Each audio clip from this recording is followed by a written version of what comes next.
Pakistani passport पर Canada जाने की कोशिश नाकाम। कराची एयरपोर्ट से अफगान शहरी रहमतुल्लाह को गिरफ्तार कर लिया गया।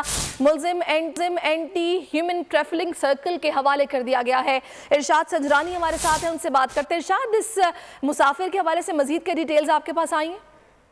बिल्कुल, ये एफआई इमिग्रेशन की कराची एयरपोर्ट पर कार्रवाई सामने आई है। अफगान शहरी जो है रहमतुल्लाह, उसको हिरासत में ले लिया गया है। हैरत की बात यह कि अफगान शहरी है, लेकिन इसके पास पाकिस्तानी पासपोर्ट जो है एफआई हुकाम के मुताबिक वो वैलिड था। ये पासपोर्ट पाकिस्तानी पासपोर्ट कैसे बनाए ये अफगान शहरी का, तो ये अलग तहकीकात जो है वो हो रही है। जाली दस्तावेजात जो है उस पर जो है ये एफआईए के हुकाम ने शहरी को, अफगान शहरी रहमतुल्लाह को गिरफ्तार किया है और जाली वीजा इसके पास था। मुलजिम ने पीआई की परवाज जो है PK 783 में सीट बुक करा रही थी। ये परवाज जो है कराची से टोरंटो रवाना होती है। मुलजिम को इब्तदाई तहकीकात के बाद जो है एंटी ह्यूमन ट्रैफिकिंग सर्किल के भेज दिया गया है। एफआई हुकाम ने जो है अफगान शहरियों के खिलाफ जो है एक्शन तेज कर लिया है और एक और अफगान शहरियों के खिलाफ एक्शन तेज कर दिया गया है। बहुत शुक्रिया इरशाद संजरानी। अगर आपको ये वीडियो पसंद आए तो लाइक पर क्लिक करें।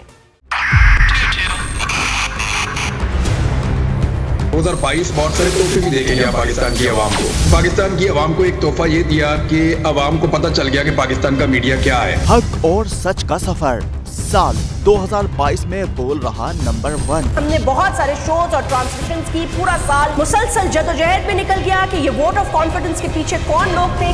तोड़े रेटिंग के सभी रिकॉर्ड।